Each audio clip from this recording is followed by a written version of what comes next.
ಜೈ Shriram. Hello.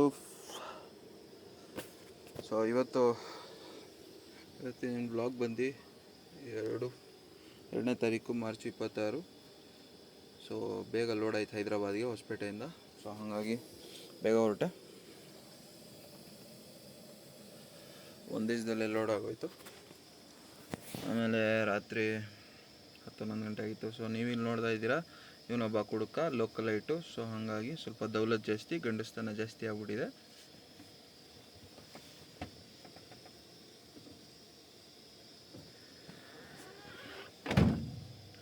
So ಸ್ವಲ್ಪ ಧೈರ್ಯ ಜಾಸ್ತಿ ಬಂದ್ಬಿಟ್ಟಿದೆ ಎಣ್ಣೆ ಹೊಡೆದಿರೋದಕ್ಕೆ. ಅದಕ್ಕೆ ಆಪೋಸಿಟ್ ಬರೋರಿಗೆಲ್ಲ ಅಡ್ಡ ಹೋಯ್ತು ಅವ್ನು ಬೇಕಂತ ಕಿರಿಕ್ ಮಾಡ್ಕೊಂಡು ಅವ್ನು ಪೌರುಷ ತೋರ್ಸೋಕ್ಕೆ. ಬಟ್ ಆದರೆ ಏನೂ ಮಾಡ್ಕೊಳ್ಳೋಕ್ಕಾಗಲ್ಲ. ಮನುಷ್ಯ ತಲೆ ಕೆಟ್ಟರೆ ಏನು ಬೇಕಾದ್ರೂ ಮಾಡ್ಬೋದು, ಏನು ಬೇಕಾದ್ರೂ ಆಗ್ಬೋದು. ಸೊ ಇವನು ಒಳ್ಳೆ ಮಾತಲ್ಲಿ ಹೇಳಿ ಸಾಕಾಯಿತು. ಆದ್ರೂ ಹಂಗೆ ಮಾಡ್ತಾಯಿದ್ದ. ಹೋಗಲಿ ಹಾಳಾಗೋಲಿ ಸಾಯ್ಲಿ ಅಂತ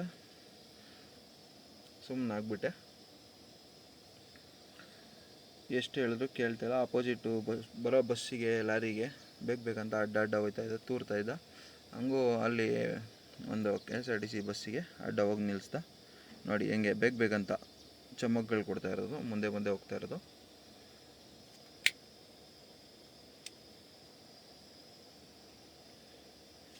ಬೇರೆ ಊರಿಂದ ಜನ ಬಂದಿರ್ತಾರೆ ಅಂದರೆ ದುಡಿಬೇಕು ಅಂತ ಬಂದಿರ್ತಾರೆ ಹೊರತು ಜಗಳ ಆಡಬೇಕು ಅಂತ ಯಾರೂ ಬಂದಿರಲ್ಲ.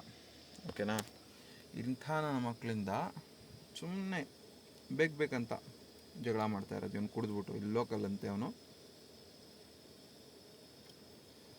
ನೋಡಿ ಅಲ್ಲಿ KSRTC ಬಸ್ಸಿಗೆ, ಸುಗಮ ಬಸ್ಸಿಗೆ ಅಡ್ಡವಾಗಿ ನಿಂತಿರೋದು. ಜನ ಬಂದು ಹೇಳ್ತವ್ರೆ, ತೆಗಿಯಪ್ಪ 1 ನಿಮಿಷ, ಅದೊಂದೇ ಲಾಸ್ಟ್ ಬಸ್ ಇದ್ದಿದ್ದು, 1 ನಿಮಿಷ ಪಾಸ್ ಆಗ್ಬಿಡ್ತೀವಿ ಅಂದ್ರೂ ಬೇಕು ಅಂತ ಅಡ್ಡ ನಿಲ್ಲಿಸ್ತಾ ಇರೋದು. ಅದು ಒಂದು ಬಸ್ ಪಾಸ್ ಆಗಿದ್ರೆ ಅರ್ಧ ಗಂಟೆ ಜಾಮೇ ಆಗ್ತಾಯಿರಲಿಲ್ಲ. ಬೇಕು ಅಂತ ಅರ್ಧ ಗಂಟೆ ಜಾಮ್ ಮಾಡಿಸ್ದ, ನಮ್ಮನ್ನೆಲ್ಲ ನಿಲ್ಲಿಸ್ದ. ನಾನು ಹೇಳಿದೆ, ತೆಗಿ ಗುರು, ಒಳ್ಳೆ ಮಾತಲ್ಲಿ ಹೇಳಿದೆ, ಹಾಳಾಗು ಒಂದು ಬೈದು ಬಂದೆ. ಇನ್ನೇನು ಮಾಡೋಕ್ಕಾಗುತ್ತೆ? ಸೊ ಈ ಥರ ಹುಳಗಳು ಇರ್ತಾರೆ. ನೀವು ಯಾರೇ ಆಗಿರ್ಬೋದು, ಅಹಂಕಾರ ಇದ್ದರೆ ನಡೆಯುತ್ತೆ, ದುರಹಂಕಾರ ಇರಬಾರ್ದು. ದುರಹಂಕಾರ ಇದ್ದರೆ ಎಂಥವನು ಮಣ್ಣು ಮುಕ್ಬಿಡ್ತಾನೆ, ಎಂಥ ರಾಜ ಇದ್ರೂ ಮಣ್ಣು ಮುಕ್ತಾನೆ. ಈ ಥರ ಎಲ್ಲ ದುರಹಂಕಾರ ಇದ್ದರೆ ಅಣ್ಣ ಅಪ್ಪ ಅಂದ್ರೆ ಬದುಕೋದು ಕಷ್ಟ ಈಗಿನ ಕಾಲದಲ್ಲಿ.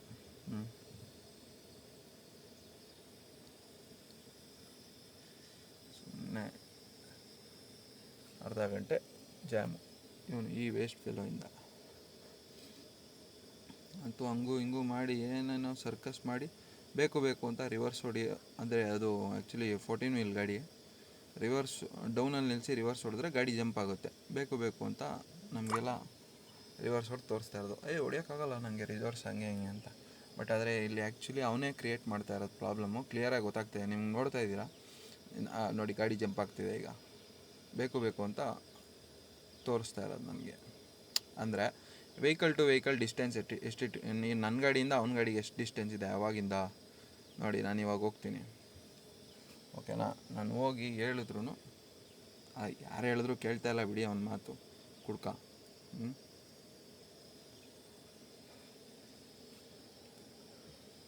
ಬೈದು ಹೇಳಿದ್ರು ಕೇಳಲಿಲ್ಲ, ಹಂಗೆ ತೋರಿಸ್ಕೊಂಡು ಹೋಗ್ತಾನೆ ಇವಾಗ. ಆಯಿತಾ? ಒಂದು ಜೋಡಿ ಟೈರ್ ಹಾಕಬೇಕು ಅಂದರೆ ಟೈರ್ ಹಾಕೋರಿಗೆ ಗೊತ್ತಿರುತ್ತೆ ಅದ್ರ ಬೆಲೆ. ಆಯಿತಾ? ಈ ಥರ ವೇಸ್ಟ್ ಫೆಲೋಸಿಗೆ ನೋಡಿ, ಅವ್ನು ರೋಲ್ ಓಡಿಸೋದು ದೊಡ್ಡ ವಿಚಾರ ಅಲ್ಲ. ಯಾರಾದರೂ ಹಾಳು ಮಾಡೋದು ತುಂಬ ಈಸಿ. ಬಟ್ ಆದರೆ ಅದನ್ನು ದಕ್ಕಿಸ್ಕೊಳ್ಳೋದು, ಇಲ್ಲ ಪಡ್ಕೊಳ್ಳೋದು, ಇಲ್ಲ ದುಡಿಯೋದು ಇದೆಯಲ್ಲ, ಅದು ಎಷ್ಟು ಕಷ್ಟ ಅಂತ ಅವ್ನು ದುಡಿಯೋನಿಗೆ ಇಲ್ಲ ದಕ್ಕಿಸ್ಕೊಳ್ಳೋನಿಗೆ ಗೊತ್ತಿರುತ್ತೆ. ಆಯಿತಾ? ಇವನು ಮೋಸ್ಟ್ಲಿ ಡ್ರೈವರ್ ಅನಿಸುತ್ತೆ ಆ ಗಾಡಿಗೆ. ಸುಮ್ಮನೆ ರಿವರ್ಸ್ ಹೊಡೆದು ಟೈರೆಲ್ಲ ಸ್ವಲ್ಪ ಹಾಳು ಮಾಡ್ದ. ಆದರೂ ಏನಾದರೂ ಮಾಡ್ಕೊ ಅಂತೇಳಿ ನಾನು ಸುಮ್ಮನೆ ಬಂದುಬಿಟ್ಟೆ. ನೋಡಿ ಇವಾಗ ನಾವಲ್ಲಿ ಜಗಳ ಮಾಡ್ಕೊಂಡು ನಿಂತ್ಕೊಳ್ಳೋಕ್ಕಾಗಲ್ಲ.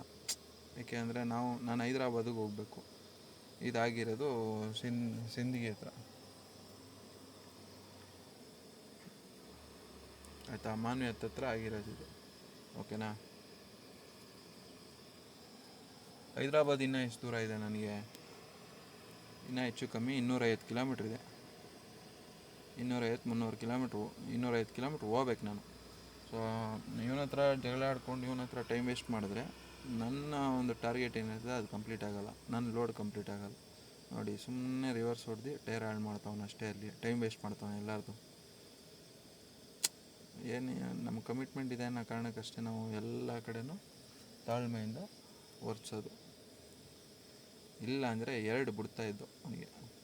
ಹಾಂ ನೋಡಿ ಸುಮ್ಮನೆ ಟೈರೆಲ್ಲ ಹಾಳು ಮಾಡ್ತಾನೆ, ಗಾಡಿ ಜಂಪ್ ಮಾಡಿಸಿ. ನೀವು ತುಂಬ ಅಬ್ಸರ್ವ್ ಮಾಡಿದ್ರೆ ಗೊತ್ತಾಗುತ್ತೆ ಗಾಡಿ ಜಂಪ್ ಆಗ್ತಾ ಇರೋದು. ಇಶ್ಯೂ ಕ್ರಿಯೇಟ್ ಮಾಡಬೇಕು ಅಂತ ಇರ್ತಾರೆ ಕೆಲವು ಹುಳಗಳು, ಏನೂ ಮಾಡೋಕ್ಕಾಗಲ್ಲ. ರೋಡಲ್ಲಿ ಇಂಥ ಹುಳಗಳು ಸಿಗ್ತಾ ಇರ್ತವೆ ನೋಡಿ. ಹಂಗೂ ಅಲ್ಲೇ ತೋರಿಸ್ತಾ ಇದ್ದಾನೆ. ಆ್ಯಕ್ಚುಲಿ ಅಲ್ಲಿ 2 ಗಾಡಿ ಪಾಸ್ ಆಗೋಷ್ಟು ಜಾಗ ಇಲ್ಲ. ರೋಡ್ ಕನ್ಸ್ಟ್ರಕ್ಷನ್ ಆಗ್ತಾ ಇರೋದ್ರಿಂದ ಡಿವಿಯೇಷನ್ ಹಾಕಿದ್ದಾರೆ, ಸ್ಲೋ ಆಗಿ ಹೋಗಬೇಕು. ನಾವು ಸ್ವಲ್ಪ ತಾಳ್ಮೆಯಿಂದ ಹೋಗಬೇಕು ಅಷ್ಟೇ, ಆಯಿತಾ. ಅವ್ನಿಗೇನು ಹೇಳಿದ್ರು ಕೇಳಲ್ಲ, ಬೈದು ಬರ್ತೀವಿ ಅಷ್ಟೇ, ಇನ್ನೇನು ಮಾಡೋಕ್ಕಾಗುತ್ತೆ. ಹಾಳಾಗೋಗ್ಲಿ ಅಂತ ಅವ್ನು ಬಿಟ್ಟು ಮುಂದೆ ಬಂದರೆ. ಸೊ ಕರ್ನಾಟಕ ಬಾರ್ಡ್ರ್ ಪಾಸ್ ಮಾಡಿ ಬಂದೆ, ರಾಯಚೂರು RTO ಪಾಸ್ ಮಾಡಿಕೊಂಡು ಇಲ್ಲಿ ಏನಾಗುತ್ತೆ ಅಂದರೆ ಬೆಳಗಿನ ಜಾವ 4 ಗಂಟೆ ಆಗ್ಬಿಟ್ಟಿರುತ್ತೆ. ಇನ್ನು ನನಗೆ 150 ಕಿಲೋಮೀಟ್ರ್ ಹೋಗ್ಬೇಕಿರುತ್ತೆ. ಸೊ ಬೆಳಗಿನ ಜಾವ 4 ಗಂಟೆ 5 ಗಂಟೆ ಈ ಸಮಯದಲ್ಲಿ ಭಾರಿ ಹುಷಾರಾಗಿರಬೇಕು. ಯಾಕೆ ಅಂತಂದರೆ ಡ್ರೈವಿಂಗ್ ಅನ್ನೋದು ತುಂಬ ಡೇಂಜರಸ್ ಈ ಟೈಮಲ್ಲೇ. ಯಾಕೆ ಅಂತಂದರೆ ಆಪೋಸಿಟ್ ಬರೋನು ನಿದ್ದೆಗಣ್ಣಲ್ಲಿ ಇರ್ತಾನೆ. ಎಲ್ಲರಿಗೂ ಆಲ್ಮೋಸ್ಟ್ ಚೆನ್ನಾಗಿ ನಿದ್ದೆ ಬರೋ ಟೈಮು ಈ ಬ್ರಾಹ್ಮಿ ಮುಹೂರ್ತ ಟೈಮು, ಅಂದರೆ ಬೆಳಗಿನ ಜಾವ ಟೈಮು. ನಾನಿಲ್ಲಿ ಬರ್ತಾ ಒಂದು ಡಿವಿಯೇಷನ್ ಎಲ್ಲ ಇರುತ್ತೆ, ಅಂದರೆ ಬ್ಯಾರಿಗೇಡ್ಸ್ಗಳು ಹಾಕಿರ್ತಾರೆ. ಸೊ ನಾನು ಆಲ್ಮೋಸ್ಟ್ ಸ್ಲೋ ಆಗೇ ಇರ್ತೀನಿ, ಒಂದು 40 km/h ಅಷ್ಟೇ ಸ್ಪೀಡು, ಜಾಸ್ತಿ ಏನಿರಲ್ಲ. ಆಲ್ಮೋಸ್ಟ್ ಕಂಟ್ರೋಲಲ್ಲಿ ಇರ್ತೀನಿ. ಆಪೋಸಿಟಿಂದ ಒಂದು ಟ್ರೈಲರ್ ಹೆವಿ ಸ್ಪೀಡಲ್ಲಿ ಬರ್ತಾನೆ, ಅಲ್ಲಿ ಬ್ಯಾರಿಗೇಡ್ ಹಾಕಿದ್ದಾರೆ.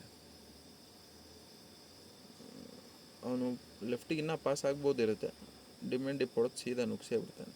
ನೋಡಿ ನಂಗೆ ಜಾಗನೇ ಇರಲ್ಲ, ಆದ್ರೂ ಅವನ ಕಡೆ ಬ್ಯಾರಿಗೇಡ್ ಹಾಕಿರೋದು, ಅವನು ಆ್ಯಕ್ಚುಲಿ ಸ್ಲೋ ಮಾಡಬೇಕು. ನಮ್ಮ ಕಡೆ ಬ್ಯಾರಿಗೇಡ್ ಹಾಕಿದ್ರೆ ನಾವು ಸ್ಲೋ ಮಾಡಬೇಕು. ಡಿಪ್ ಮಾಡಿದ್ರೆ ನಾನು ಅತ್ಲಾಗಿ ಲೈಟ್ ಆಫ್ ಮಾಡಿ ಬಿಟ್ಬಿಡ್ತೀನಿ, ಹೋಗಲಿ ಪಾಪ ಅಂತ. ನಾವು ಸ್ಲೋ ಆಗಿದ್ದರೆ ಕಂಟ್ರೋಲಲ್ಲಿ, ಅದು ಬೆಳಗಿನ ಜಾವ ಕಂಟ್ರೋಲ್ ಮಾಡ್ಬೋದು ಗಾಡಿನ. ನಾವೇ ಸ್ಪೀಡಲ್ಲಿದ್ದರೆ ಯಾವುದೇ ಕಾರಣಕ್ಕೂ ಕಂಟ್ರೋಲ್ ಆಗೋಲ್ಲ. ಏಕೆಂದರೆ ಒಂದು 40 ಟನ್ ವೆಯ್ಟ್ ಎತ್ಕೊಂಡು ಟೋಟಲ್ 55 ಟನ್ 55,000 kg ಎತ್ಕೊಂಡು ಗಾಡಿ ನಿಲ್ಲಬೇಕಂದ್ರೆ ಅದಕ್ಕೆ ಅದು ಡಿಸ್ಟೆನ್ಸ್ ಬೇಕಾಗುತ್ತೆ. ಮತ್ತು ಗಾಡಿ ನಿಲ್ಲೋದು ತುಂಬ ಕಷ್ಟ. ಹೆಚ್ಚು ಕಮ್ಮಿ ಏನಿಲ್ಲ ಅಂದರೂ ಒಂದು 100 ಮೀಟರ್ಸ್ 150 ಮೀಟರ್ಸ್ ಅಷ್ಟು ಜಾಗ ಬೇಕು ಈ ಗಾಡಿ ನಿಲ್ಲಬೇಕಂದ್ರೆ. ಎಮರ್ಜೆನ್ಸಿ ಬ್ರೇಕ್ ಅಪ್ಲೈ ಮಾಡ್ಬೋದು. ಎಮರ್ಜೆನ್ಸಿ ಬ್ರೇಕ್ ಅಪ್ಲೈ ಮಾಡಿದ್ರೂ ಮಿನಿಮಮ್ 100 ಮೀಟರ್ಸ್ ಆದರೂ ಬೇಕು. ಒಂದು 40 ಸ್ಪೀಡಲ್ಲಿದ್ದರೆ ಇನ್ನು ಕಮ್ಮಿ ಜಾಗದಲ್ಲಿ ಕಂಟ್ರೋಲ್ ಮಾಡ್ಬೋದು ಅಷ್ಟೇ, ಬೇರೆ ಇನ್ನೇನಿಲ್ಲ. ಸೊ ಟೈಯರು ಇದೆಲ್ಲ ಮ್ಯಾಟ್ರ್ ಆಗುತ್ತೆ. ಸೊ ನನ್ನ ಟೈಯರ್ ಸ್ವಲ್ಪ ವೀಕ್ ಇದೆ, ಹಾಗಾಗಿ ನಾನು ಆಲ್ಮೋಸ್ಟ್ ಸ್ಲೋ ಆಗಿ ಹೋಗ್ತಾ ಇರ್ತೀನಿ, ಫಾಸ್ಟಾಗಿ ಹೋಗೋಲ್ಲ. ಬಂದು ಬೆಳಗಿನ ಜಾವ ಆಗಿಬಿಡುತ್ತೆ, ಹೈದ್ರಾಬಾದ್ ರೀಚ್ ಆಗ್ತೀನಿ.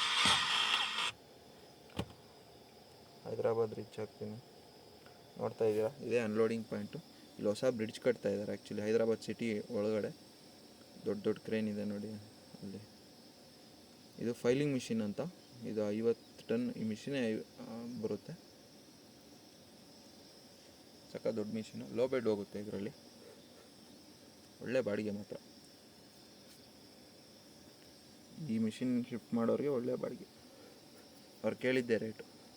ಹೈದ್ರಾಬಾದ್ ಸನ್ರೈಸ್ ಆಗ್ತಾ ಇದೆ, ಸೊ ಇಲ್ಲೇ ಕಾಟ ಆಗೋದು. ನನ್ನ ಜೊತೆ ಇನ್ನೂ 2 ಗಾಡಿ ಬಂದಿದೆ ನೋಡಿ, ಇಲ್ಲಿ ನಿಂತಿದೆ.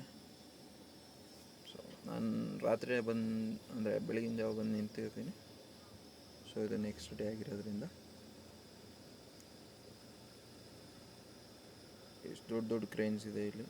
ಸೊ ಬ್ರಿಡ್ಜ್ ಕನ್ಸ್ಟ್ರಕ್ಷನ್ ಅಂತ ಅಂದರೆ ಆಲ್ಮೋಸ್ಟ್ ಹೆವಿ ಕ್ರೇನ್ಸೇ. ಸೊ ಅಲ್ಲೇ ನಿಂತಿದ್ದಂಥ ಒಂದು ಕ್ರೇನ್ ಅನ್ಲೋಡ್ ಮಾಡುತ್ತೆ, ಸಖತ್ ಹೆವಿ ಕ್ರೇನ್ ಇದೆ.